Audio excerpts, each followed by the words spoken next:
Namaskaram. In this video, we will look at a topic how to prepare for the competitive exams.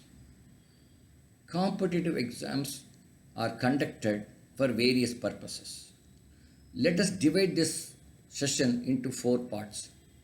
Part 1 is the purpose of conducting these exams. The part 2 is understanding the exam. Part 3 is how to prepare for the exam. Part 4 is what to do on the day of the exam. Let us say part 1 is the purpose of the exam. We have to understand for what purpose this exam is conducted. Generally, these exams are conducted for giving some scholarship or for selecting students for higher studies or for some jobs. Based on the purpose of the exam, the competition level may go up or come down. For some exams, maybe they select 1 out of 1000 participants. For some exams, it may be 1 out of 100.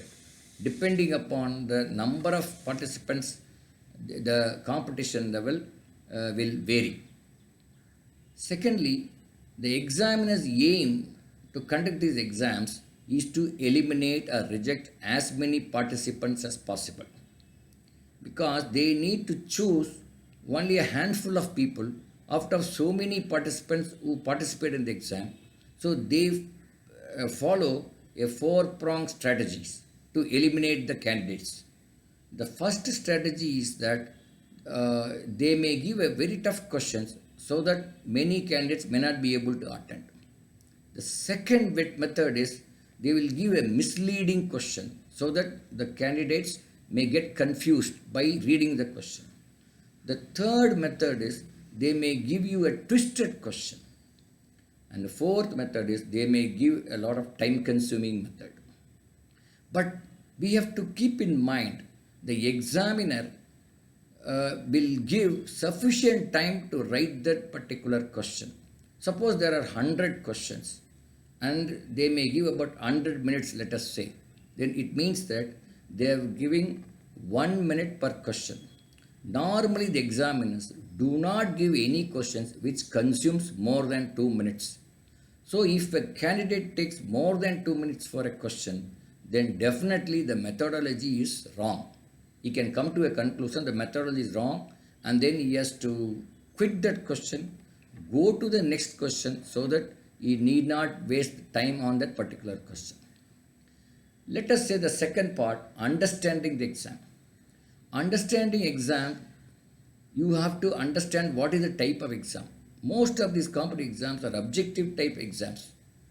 There will be a question, there will be 4 options, and then one of the option is correct or most appropriate answer. So here, if you know the answer, you can mark the correct answer. If you don't know the answer correctly, then probably you can use what is called a substitution method. Here, the answers can be substituted in the question, and then probably you may get the answer. The third is a judgmental method, a common sense method. That is, you may have a judgment or a common sense, and then you will find out which may be the most appropriate answer. Instead of not attending the question, you can use this judgmental method also to answer the questions. Little bit of risk taking is there in this judgmental method. The fourth methodology is that elimination method. Suppose out of the 4 options, you are able to eliminate 2, then probably the answer lies in the remaining 2 options. So here you can eliminate 2 answers and then you go for a judgmental method on the balance 2 options. Let us say the third part, how to prepare for the exam. This is the most important thing. You have to look at the syllabus word by word, understand the syllabus, and try and see what all you have studied in the past out of the syllabus. Suppose there are portions which you have studied and understood thoroughly, and those portions you just revise them. That is the preparation for those portions. Suppose there are portions which you have studied but not understood, then probably you have to study it again and then become thorough before attempting that particular exam. Suppose there are portions which you have not studied, then you have to go for a coaching or you have to approach for a teacher to understand that particular portions. This is very important because only when you do these three exercises, you can increase your potential for writing the exam. In any competitive exam, you need to have at least a 90% potential to write the exam. When we say you have a 90% potential, you have the chance of getting 90% of the marks, or with a little bit of luck, you may reach even 95%.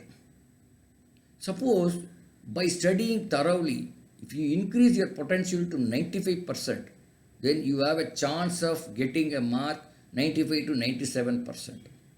Right? With little bit of luck, you can even increase to 98%.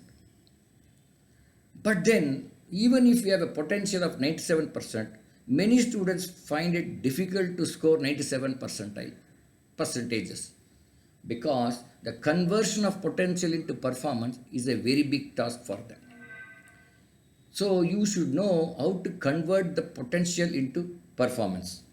So let us look at the various possibilities of converting the potential into performance. The fourth part is what to do on the day of the exam. There are 10 points which you need to take into account so that you convert your potential into performance in a very effective manner. The day of the exam is the most important day. On the previous day, you should have a good sleep. Second is, you should reach the location, the venue of the exam, well in advance. Maybe if the exam is at 9 o'clock, you have to reach there by 8 o'clock itself. Most of the exams are conducted on Sundays. There will be a traffic jam. There may be traffic diversion because of marathon or many other events. So you have to take all these things into account and reach the exam hall in time. Or if you are writing these exams in a small towns, lot of crowd will come on that particular day. Then there you may not get even a hotel accommodation. That also you have to plan accordingly, and then you be there on the venue well in time. Before entering the exam hall, you have to go to the restroom. Once you enter the exam hall, once you have got the question paper, you have to go through the entire question paper and see whether the printing is done properly, whether all the questions are printed properly. In many of the exams, there will be 4 sections, and then maybe you are good in 2 sections, strong in 2 sections, and other 2 sections you are not that strong. So you have to choose those strong sections and then complete the sections, the strong ones, and then go to the next one. By doing this, you may be able to maximize your score. The next point is when you go sequentially question after question, then let us say you are writing question number 1, you got the answer, very good. Question number 2, you read the question, you are not able to understand, again read it for the second time, you are able to understand and you are able to answer it, that's also well and good. The third is you have read it twice but then you are not able to understand, then skip the question and go to the next question. Fourth is if you have read it for twice, you have understood the questions but you have not got the right answer. Put a dot and then go to the next question. By doing this, in the entire 2 hours or 3 hours, you will see all the questions. You must have read all the questions. You may not have answered all the questions. Doesn't matter, but you must have read all the questions. So that the last 10 or 15 questions may be easy. So you have not missed those questions. That is the reason why you have to follow this particular methodology. In this methodology, when you have time in the last few minutes, you can come back to the questions where you put dot and then start answering those questions. In the exam hall, every 45 minutes you take a break. Maybe you get up from the seat and then relax, so that will give a physical break for your body so that you can perform the next 45 minutes very effectively. During the break, you just see whether you have answered the required number of questions for those 45 minutes. Suppose if it is plus or minus 10 or 15%, then it's okay. But if you have answered only 50% of the questions, what is required in that 45 minutes, then you have to increase your speed. With all these things,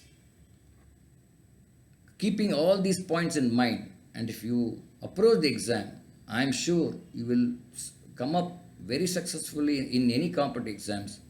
And I wish you all the best in any of the exams that is going to come in the near future. Thank you.